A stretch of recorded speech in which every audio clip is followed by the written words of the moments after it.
Hello there. Hello there. Welcome back to a special episode of the Sky Guys podcast. Now, this is supposed to be Micro Month, but we have some breaking news we have to cover here, as you guys are all well aware of. I'm one of your hosts, Mike Phillips. With me, as always, man's voicing narration every single week. Pete Consadori is here. Pete, how are you? Doing well. Very excited to talk to you guys about this breaking news. Yep. Also here with us today, the bearer of the bad news this week, Nick Fraietta is here. Nick, how are you? Doing well. This might be the biggest breaking news story we've had. Yes. Since we've been a podcast. There's been announcements of things happening, sure, but most of that stuff was already announced even before we formed our little group here. So the fact that we're getting something like this is pretty major. Yeah, it certainly is. We'll get to the news in a minute here, after the regularly scheduled Micro Month programming for this special podcast. So do our plugs always. Pete wants to subscribe to this podcast. They can do so Apple Podcasts, Google Play, TuneIn, Spotify, Amazon, all usual suspects.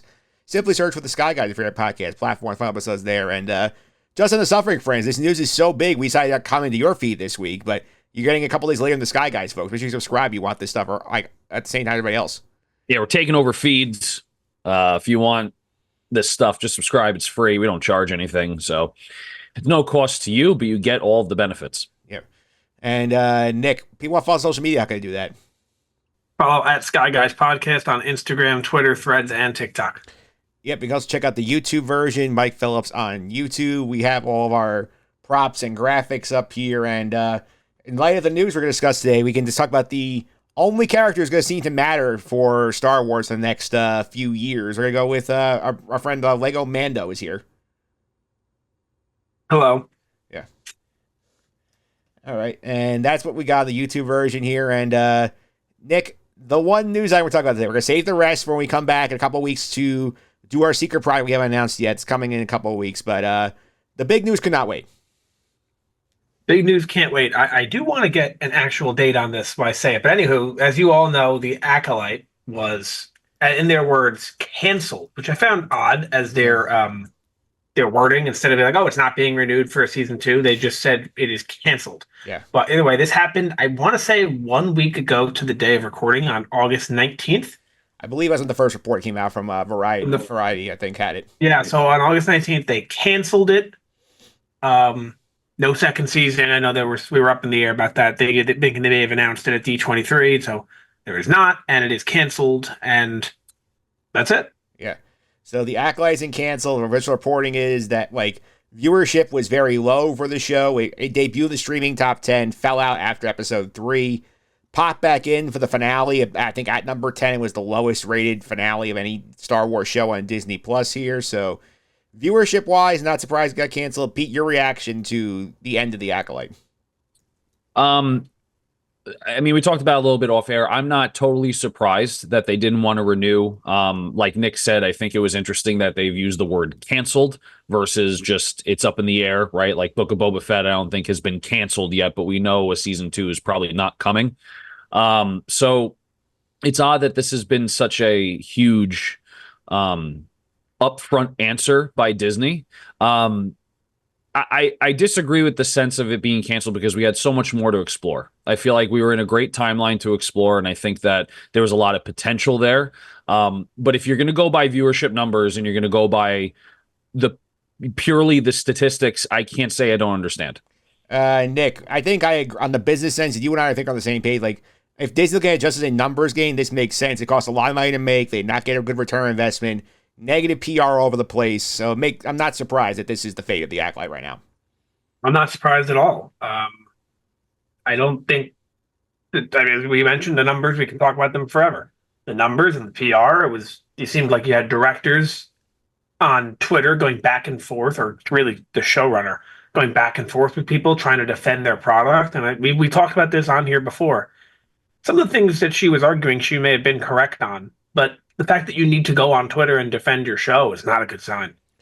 Definitely not a good sign here. And obviously, she had hopes that, okay, I have ideas for season 2. We got teased a lot in the finale. Like, oh, here's Darth Plagueis. Here's Vernestra going to Yoda to fill him in on what's going on here. Here's Kymir and Oshar now a pair working together. Here's May with Vernestra, memory wipe now presumably work for the Jedi. So there were a lot of story threads here we could have picked up here, but The fact this show is outright canceled, to me, Pete, I get the numbers, but the thing that worries me is I feel like we got canceled not for that reason. I feel like it was more to like placate a very vocal minority of the fandom. And I think that's problematic. We're going to try and build content based solely on the likes of the very, very few. Possibly. I do think that the minority of fans that really just despise the show for whatever reasons, we're not going to get into it, or I'm not going to get into it.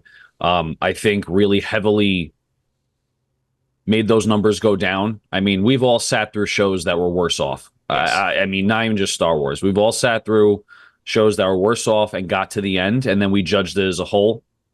I know friends of mine who just stopped watching the show because of those outside sources and those outside voices saying X, Y, and Z. So I do think that viewership did suffer because of some of the fandom and some of the fan reactions out there. However, we can't totally blame it. The product we got was not to what we thought we were going to get. There are definitely Disney properties that, there are definitely Star Wars properties that did much better and were much better quality as far as storyline goes and also just production wise. So I think that it has a lot to do with that, but I also do think that the numbers dropped off because people really influenced the chance it had to be something greater than it could be. Very slow moving show, of course. And we've had a couple episodes that we sat there and said, oh, those are really good. But overall, the show was a miss. Yeah. And Nick, I think with all the balls they had in the air, I mean, we've seen this before with shows that like change the showrunner and say, okay, like your vision was like, let's take these characters into somebody else. I know Bel Air on Peacock, I think, has had 3 different showrunners, 3 different seasons, and they're still going as of right now. They're dropping episodes for season 3. Like, the fact we did not take this approach for this idea, say, okay, maybe Leslie Headland's vision was not aligned with the fandom wanted. We give somebody else a spin at the wheel with these characters. The fact we did not get that tells you that they think that nothing that come out of the show, I think, is salvageable, which to me is a not a good prospect for this franchise. I agree with them. I don't think it is salvageable. I think this show wasn't good. Like, we could put it any way we want to put it and say that it's other people's faults or whatever it is. The show wasn't good. It got horrible reviews and horrible ratings from fans. Critics were in the middle on it, if I'm not mistaken. And you could say it's the vocal minority, but I don't think it is. I think it's the majority. Yeah. Almost everyone I've spoken to hated the show. Like, I was in the middle on it. I think it was okay, whatever. Almost everyone I spoke to hated the show. And you have to remember that these numbers, these viewership numbers that are so low, are inclusive of the people that hate watch the show. Yeah. So it's really even lower than that. Yeah. It's really even lower than that. And I think this show suffers from what a lot of shows suffer from. It's not just Star Wars. And shows need to stop this. Stop making a show, and let's just say a new IP. Let's just say a new show called Doors. Making that up, okay?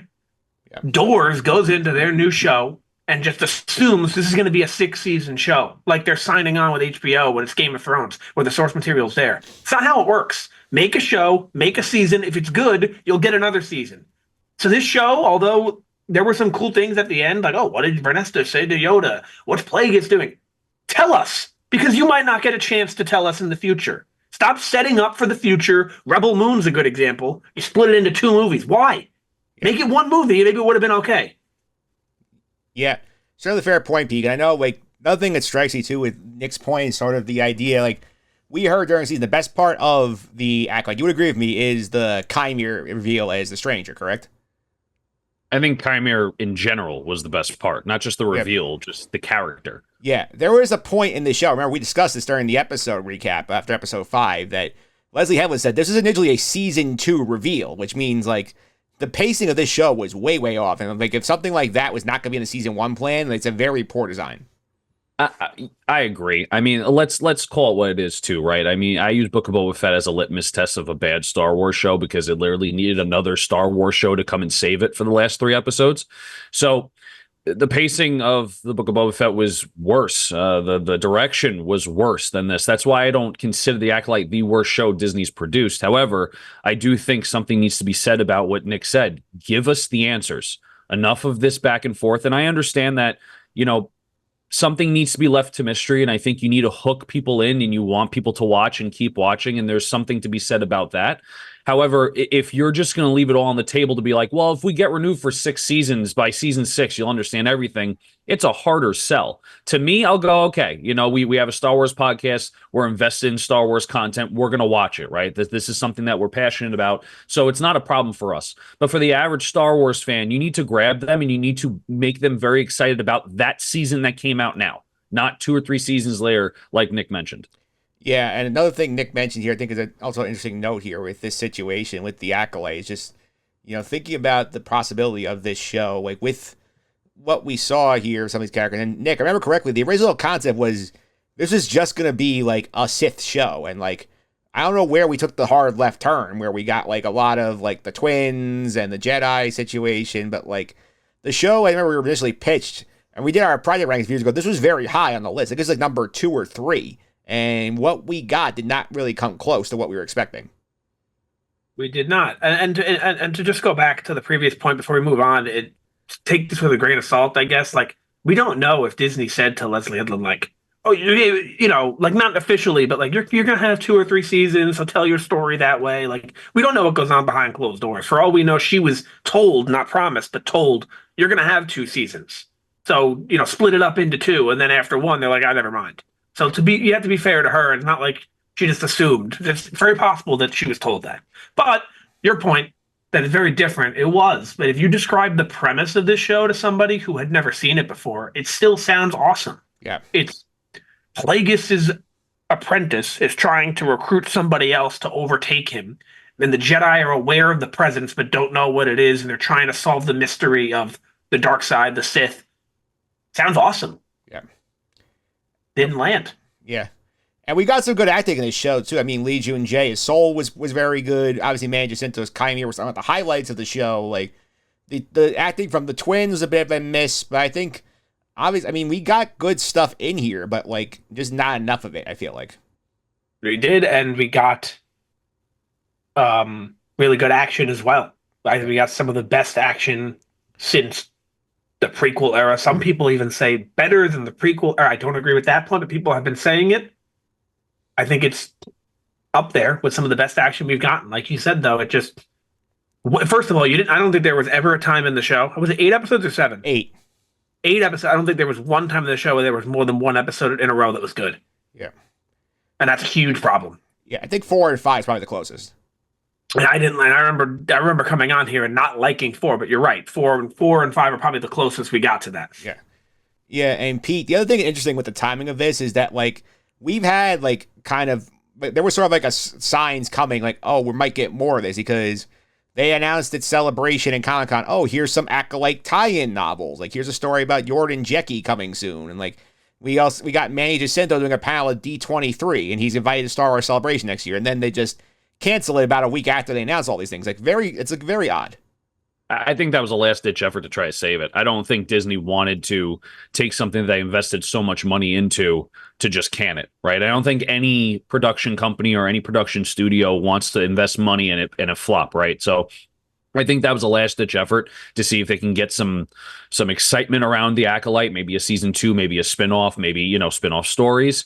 But I just want to go back and just say how disappointing it was that we probably had not the best, but one of the best choreographers or choreography sequences in the show in Star Wars that we've seen. Obviously, there's we can debate all that all you want, but then we kind of get this flat story, and we just kind of get these spikes of good stories. I just really hope that we can move past this. For those who didn't like it, like I said, I was pretty considering the majority. I was pretty high on the show. I was like, it was good. Was it the best thing ever? No, but I enjoyed it. So I hope that we can get some concepts to continue to live on, because I am very interested in Chimera's character. I'm interested in that timeline. I just think it needs to be done better. Yeah, Nick, it's also interesting, too, when you think about here, some of the choices that were made in terms of, like, trying to, like, get stuff out there. I know there's reports floating on the internet that the showrunner, like, had quietly been working on, giving the quiet green, like, oh, like, season 2 is going to happen, start putting the writers' room together, reach out to some directors, and then this sort of just came out of left field. I feel like even they were surprised. And there's a little bit of speculation online that maybe Lucasfilm thought that they had done enough to keep it going, and Disney's the one who ultimately pulled the plug. And if that's true, I actually commend Disney for this, because we've had way too many shows. Whether it's just Disney as a whole, so it's Star Wars and Marvel. There's too much. We've all said this before. The oversaturation is crazy. So if you're going to have this show, and then fine, you could have just let it run to run away, and like Boba Fett and Kenobi, and not say anything about it. But the fact that they're showing that they are willing and able to do this, I think, is a good sign for the future of these. It's showing these showrunners and movie runners, you're not just going to get a show and it's going to go well and everyone's going to be happy. No, if you mess up, it's done. It's over. You're not getting another one, and you're being a little more selective in our shows now. So, like, you sent a list to us on Twitter 2 or 3 days ago that had a list of all the upcoming projects that are confirmed, or shows and movies that were confirmed. And I wouldn't be shocked if half that list doesn't come out because of this. I think they're finally waking up to this fact. I think they said that a few months ago too, Disney CEO, that we're going to be a little more selective. And now I think we're actually seeing it. Yeah, because I think the issue is I think they want to try and get Star Wars back into the movie theater more, Pete, and like something like this, Disney Plus basically is a loss leader for Disney right now. Like their idea is just to get you, get people in paying attention. We're going to try and use this to advertise our stuff coming in the movies. And Star Wars, we know, has at least 4 movies in the works. One's actually in production right now. There's another 1 or 2 that have directors attached that are still working on things. I feel like this might be a case where like we're trying to take our focus, off of Disney Plus a little bit and like only put stuff on there that's had like a positive Q rating, where like this is bringing negative attention to the product. I feel like they do not want that, Disney as a whole, at this point. Yeah, I think that Disney Plus shows are fine, right? I think that if we can, like Nick said, if we could just like desaturate the market in all of those aspects. There's just been so much content thrown at us. And like, I'll give you an example. For Marvel, I haven't kept up with much because we had what was probably the perfect movie cinematic universe in our lifetime to happen with the MCU, with the 26 movies. And then they're like, well, we're going to shove 18 shows and 13 more movies at you within a 4-year span. It's like, whoa, wait a minute. Over exaggeration, of course. It's not that many. Please don't fact check me on that. It's close. Yeah, but like, I mean, it's just you have to pick and choose, and like distance makes the heart grow fonder, right? If we just keep getting these shows just shoved down our faces, there's no specialty to them anymore. There's nothing special about them. It's like, okay, yeah, another Star Wars show's coming out, right? It's the same thing with like Skeleton Crew, right? Is anyone excited for Skeleton Crew? Are they even marketing for Skeleton Crew? They are. Do they even care about Skeleton Crew? Well, they did start marketing it a little bit. Sure, but like the hype around Obi-Wan, the hype around Mandalorian, hell, even the hype around Ahsoka, hype around Acolyte, much, much more. But again, in this saturated kind of market of like, okay, we've had these bad shows. Here's going to be a good one. Oh, wait, that wasn't a good one either. Okay, another one. So I think that a Disney Plus show is fine. I think that you're right. I think Disney's trying to move away from this now because they're seeing that they're just missing almost every single time. Not every time, but almost every single time. And they need to take a step back. And they need to either worry about the bigger picture, like going into the theaters, releasing something once every 2 years or whatever, or they just need a better job at focusing on something, finishing it, and then moving on instead of just having all these projects happening at once. Yeah, and Nick, you remember this back in the Sal days when they were talking about, we're going to have 3 Star Wars live action shows a year. And I think we got that in 2022 when we had Boba Fett, we had Obi-Wan, we had Andor. Last year we had 2. This year we had 2 with Acolyte and Skeleton Crew starting over here. I feel like we're starting to scale this down a little bit, where it's like maybe I think their goal was 1 live action show and a movie at best for Star Wars here. Agreed. I mean, this is the goal. It's very obvious what they're trying to do. In 2017, The Last Jedi came out. Whether you liked it or not, it divided the fan base. And the next movie, they decided to go head to head with Infinity War, the dumbest thing of all time with Solo. But forget that. The following movie came out, Rise of Skywalker. The numbers dipped drastically. Everybody hated it too. Rise of Skywalker. What'd you say? Everybody hated it too.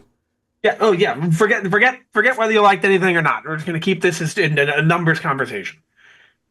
The Rise of Skywalker came out, and no one saw it. So Disney said, "How do we get people back in the seats? Because we want to make money. We bought Lucasfilm to make money. We didn't just buy it so we can say, hey, we own Star Wars and have lightsaber battles in the office. No, they want money. So how do we get people back in seats? We put shows together that are good and try to gain people's attention back in Star Wars. The Mandalorian came out, people loved it, season 1, season 2. Boba Fett, although they didn't like it, you didn't mention it on your hype train. People didn't like Boba Fett, rightfully so. The hype was as high as ever when Boba Fett came out, though. Yeah. That was a big deal when Boba came out. Regardless of that, Obi-Wan, all these shows that came out, now you're seeing some of these shows, this isn't helping our case to get people back in the theater. This is hurting our case. If we come out with, let's just say, episode 10, for sake of argument, are we going to have more or less people than we did at episode 9? And after a show like The Acolyte and Boba Fett and even Kenobi, that number's lower, not higher. So let's stop. Get these out of here. And let's continue with Mandalorian and Andor, the shows that are actually going to increase that number, because that's the goal. Yeah. The goal is not making money off Disney Plus. I don't think they make money off Disney Plus. Mike, do they? I don't think so. I think it's a lost leader at this point. Yeah. So the goal is get people back in the seats. And if your show is hurting that number, not helping it, then get rid of it immediately. And that's what they did. I personally think that they should do what they're doing with Marvel. And I know this is about Acolyte being canceled, so I'm sorry we're going on a tangent about Disney. But I think that judging by how everything's been going, the Marvel Cinematic Universe starting again from Deadpool, right? I think that's kind of how they're going to go. They're like, we tried it, it didn't work. We're not going to say it didn't happen, but we're just going to start from here now and move forward. I think Star Wars needs to do the same thing, whether that's with Mandalorian and Grogu or whatever. They need to start somewhere and go, okay, we tried it. It was an experiment. It failed. We are starting back from here. It'll make sense. It'll still be canon, but we recognize that this section was not our strongest. Yeah. And I think that's what they need to do. I think they need to pivot and they need to just own up to it and understand, like, hey, this is the new start, right? Just like Deadpool and Wolverine to me is the start of the new phase 4. 5 at this point. Yeah. 5, whatever it is, right? Say phase 4 is a wash and this is the new start. You start from phase 5. I think they should take Star Wars and say, look, we tried. Mandalorian Grogu is going to be the start. We're going to start pushing out actual great movies. It's going to make sense. Get excitement again for Star Wars. Then you think about an episode 10. Then you think about another show or whatever. But you're not going to do it while, like Nick said, you're dragging the fans through the mud with all these shows. You're not really giving them a case to go back to the theater. Yeah, and in terms of the Marvel point, Pete, man, I mean, like, we saw where they were just throwing everything at the wall saying, you need content, we need content, we need content. And then we saw with some of these movies, like, Eternals did not hit.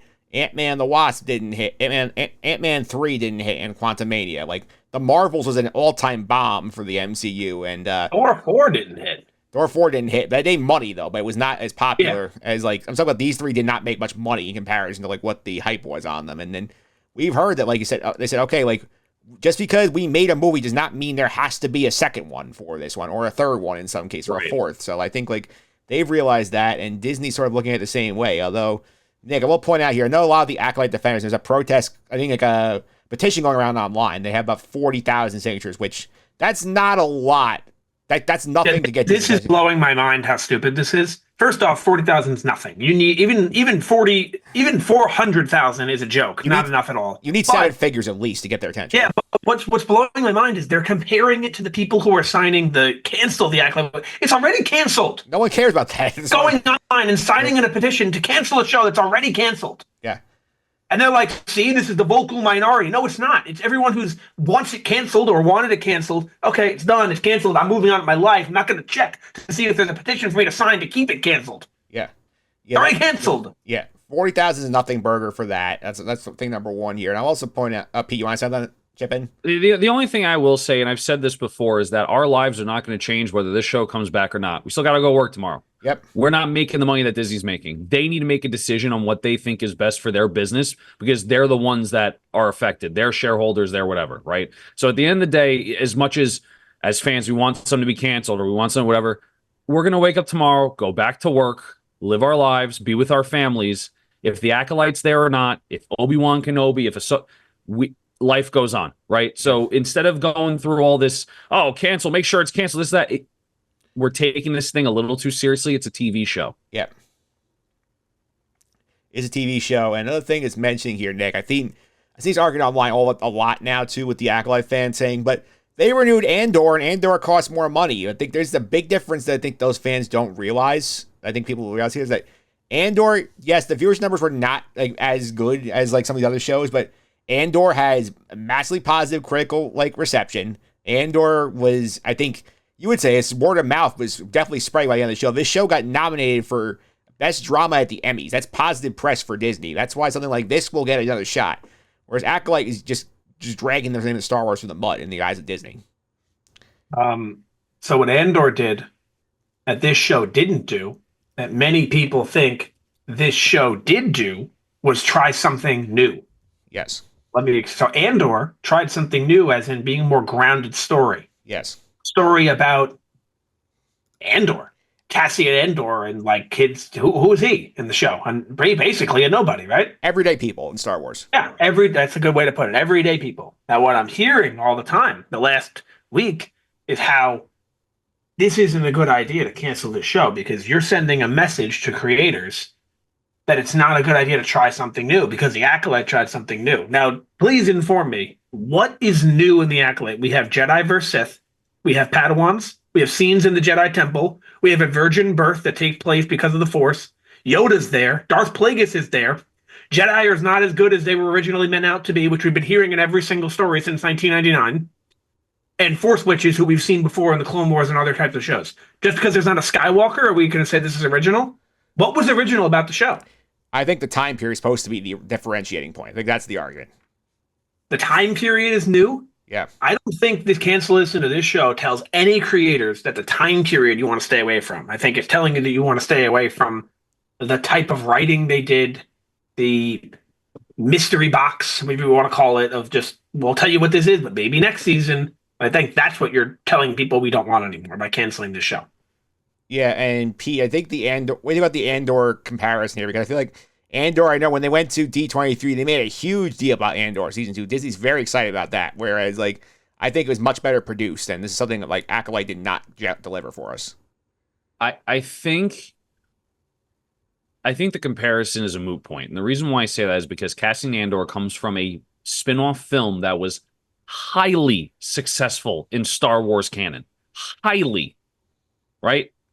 Acolyte had nothing to back up, right? There was nothing except for legends or books that let's just call it what it is. The majority of casual Star Wars fans were not reading, right? I didn't know what was going on. This was all new content to me because of new characters, because of a new timeline. Everything else, like Nick said, it's the same cookie cutter crap, right? It's like, okay, we got Padawans, we got Jedi, we got this, we got that, we got this, politics, corruption. We've seen it all, right?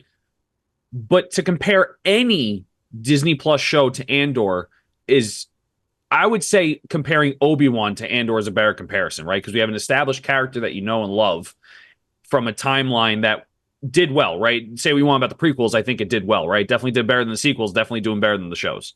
So I think to compare Acolyte to Andor is kind of an unfair fight because Cassian Andor comes from a very highly successful spin-off of Star Wars, and they treat it with care, treat it with a lot of money because they knew it's coming from a spin-off that made them a lot of money.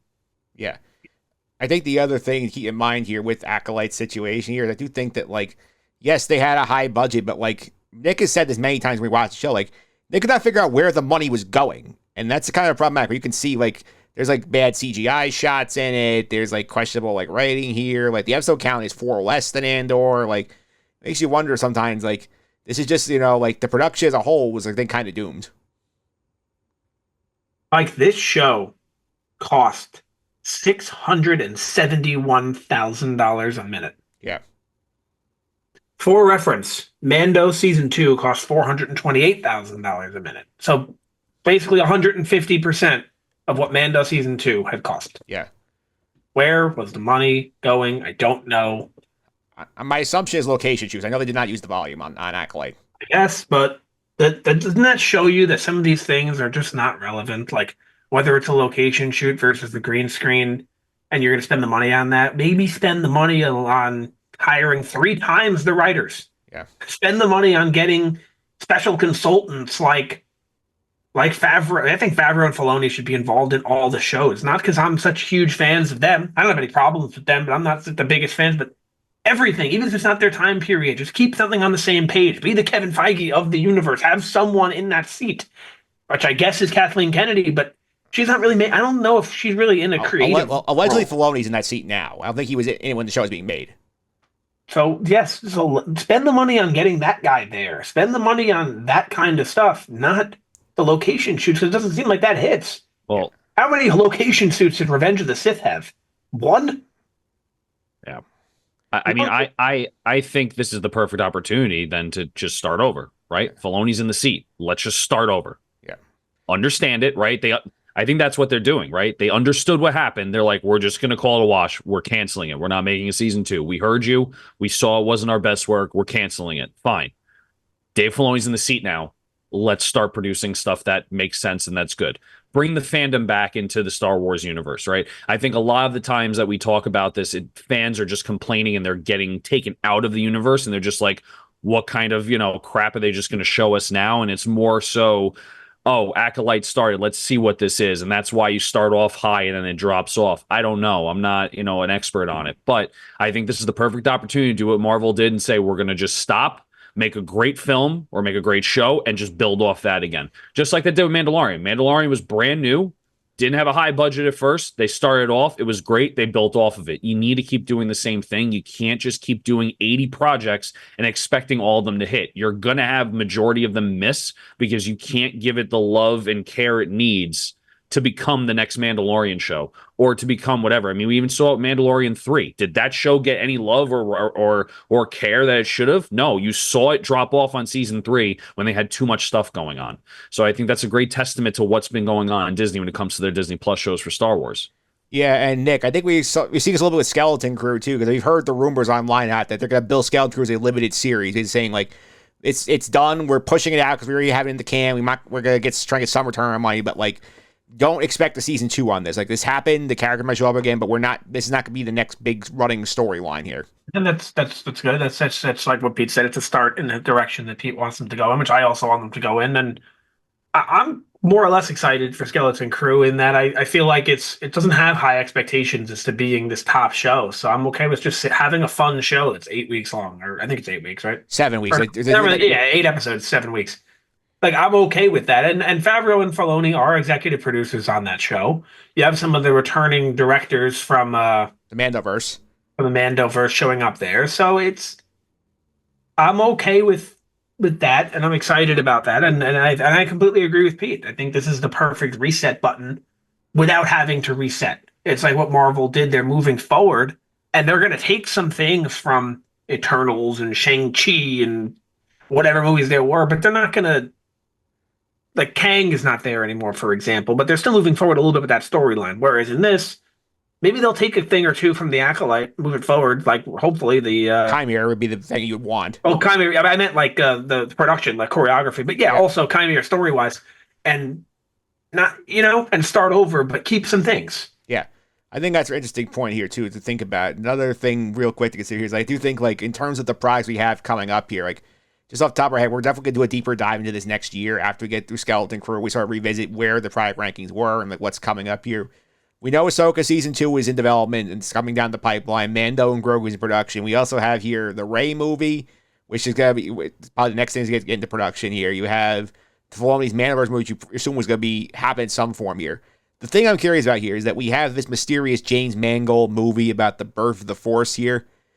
You wonder, Pete, do you think like the failure of this show might entice Disney to be more hesitant about this specific project? Because I feel like that's the one I feel like if something gets canceled because of this flop, I think that would be it. I don't think you should take a show that had content in it and say, well, see, it didn't work here, so it can't work there. Because I think that's just a naive perspective. I think if you can get a good story and good writing that explains what's going on, you can make a great piece, then fine. I just don't think it's fair to say the content didn't work in Acolyte, so let's not even touch it because if this flops, we're done, right? I mean, I think you have to maybe be a little bit more cautious. Yes, I'll agree with you on that, but I don't think it's untouchable. I do think that if they can make something good out of it, go ahead, explain it. I don't think anyone would be mad about going back and understanding the Force or understanding what happened prior to the prequels. I mean, there's such a big story to be told that hasn't been told to the casual Star Wars fan. Like me, I'm not reading the books. I'm not really playing a lot of the older games. Like, it's something I'm interested in. So I don't think the content, the timeline, and the story should suffer because a show wasn't executed the correct way, or, in my opinion, not executed the way it should have been. Yeah, Nick, that's my one concern out of this. Is obviously, yes, Acolyte, as it intended to be, did not work out. But my worry is, like, we've all complained on this podcast about, hey, like, can we get out of, the 20-year postage stamp of Star Wars where every single story seems to be told except for like 2. Like, the fact that this one, which was supposed to get away from that, did not successfully do it, makes you worry that we're going to get more in the, we need CGI Luke Skywalker at every other project now, as opposed to actually trying new things. That doesn't worry me the way it worries you. I agree. Hopefully they don't do that, but it doesn't worry me. I don't think they will do that. I think they look at this more of a production and direction standpoint, less than a story standpoint. All right, so let's sort of wrap things up here, kind of, because I think we're going to do, like, obviously, at the end of the year, we'll have probably more information. We do our 2024 review. We're going to do that before Skeleton Crew comes out, so we'll have more information at that point here. Like, do you think we see any of these characters in some form again, Pete? Or you think it's just swept under the rug and it just exists and never seen again? Before Pete answers, define what you mean by some sort. It could, like, some sort of, like visual media, not like in a book or like a comic book, like where it's a video game or like a cartoon, a live action product. You think we see any of these characters again besides like the Plagueis, like who they're going to touch Plagueis? So my educated answer is they're done with this property. They're done with the characters. They're just going to scrap it. My hope is they make a show about Chimera, or they make something about Chimera that provides context about the dark side of the Force. We talked about this when it came to the Acolyte show being announced. We thought we were going to get a Sith or something that was mainly focused on them, and I think we were deprived of that a little bit in this show, a lot of that in this show. And I think Chimera, and I think the actor was phenomenal. Yep. And I don't think that actor should be punished because of the surrounding environment that he was in, right? So I think that we need to get that actor back as Chimera, and we need to do something with that character. My gut tells me we don't see those characters again, at least for a very long time. Nick, what do you think? Obviously, besides Yoda and Plagueis, my answer is no. And this just falls away, never to be heard from again. And I saw something about how, and I have no detail on this, forgive me, and if you do, please fill me in. If you don't, we'll just look into it more and talk about it on the podcast next time. Apparently there's something with Disney decanoning, like making the show not canon. They get a tax break or something like this. Have you seen anything like this? There was a rumor, like, when originally, like, they were taking the stuff down from the store, the merch, that, like, that this show would go the way of Willow, which was, like, made and then removed from the service after it didn't do well for a tax break for Disney Plus. There were rumors the Acolyte was going to suffer that same fate. But that doesn't seem like that's true because they did add the stuff back to the store, right? Yes, they did add it back. Okay. Well, yeah, my answer is just simply no. I just think they're done with it. I don't think we see these guys ever again. Except, obviously, Yoda and Plagueis, which I'm hopeful for, something with Plagueis. I think there's a chance we get more Chimera because I think they love Manny Jacinto, and he's going to D23 next. He's going to the Disney Star Celebration next year, which I think is a positive for his potential involvement in the franchise. I think anybody else who's not a legacy character, I think they're done. I don't think we're getting Osha and May. I don't think we're getting Renestra outside of the comic, outside of the books. I think Chimera is the only thing you might get more of. You see, I completely agree, but what we just talked about is going into, like, they stop with this oversaturation and desaturation of the thing. I can't see him showing up anywhere unless it's another show. That's the thing. I think it's a different show, is what I'm saying. I think that's exactly against what we're just talking about. Like, I think it's something. I know he was great and people loved him, but, like, no, that's what we just said. Don't do that. Now you're going to do it? I think it's going to be more of like a Plagueis project where, like, maybe like he's in it and then we see him get like off and Palpatine sort of comes to the picture. I think that's the way you get him. How is that different than Acolyte Season 2, though? That's the same thing. That's why my answer is just no. I think the difference is it's in time, right? We won't see this for 3 or 4 years, maybe. And and I'm assuming you have a time jump in there where probably Osha's been dealt with off screen. Sure. I think we can't have it right now, right? I think if we see Chimera again, I say it's 2030, right? Like down the line where we get past all this, or there might be an over-exaggeration, but like you have to give it some time and you have to let this cool off and you have to have nothing on the docket except for that.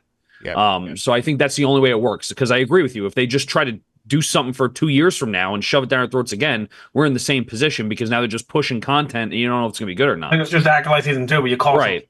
Right. Yeah, so basically you're saying like after the Mandoverse saga is wrapped up here, that's what you want to like. Yeah, if there's nothing left and the dust has settled, as they say, then I can see. I mean, I still think the answer is no, but potentially.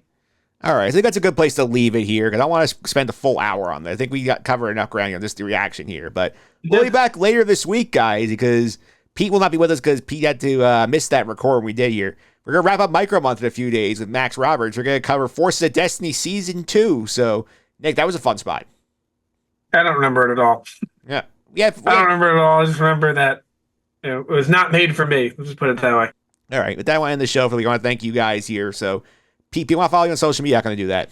At Consy29 on Twitter, CONSY29, AP Tyler 308 created this background. Check them out on Reddit. Nick, one more time. People follow us on social media. I'm going to do that. At Sky Guys Podcast on Instagram, Twitter, Threads, and TikTok. You can also follow me on social media, mphillips331. It's MPHILIPS331. This is this week's Just on the Suffering podcast. Next week, we're getting ready for the NFL season. So, over-unders, picks, all the fun stuff, Nick. You're starting. Wait. What did you say? You have a specific episode, or you're getting ready to start everything you're saying? So next week's gonna be the big NFL preview episode, Just on the Suffering. Can't wait! Very excited. Very excited. Are you doing a fantasy episode, or did you already? That already came out last week.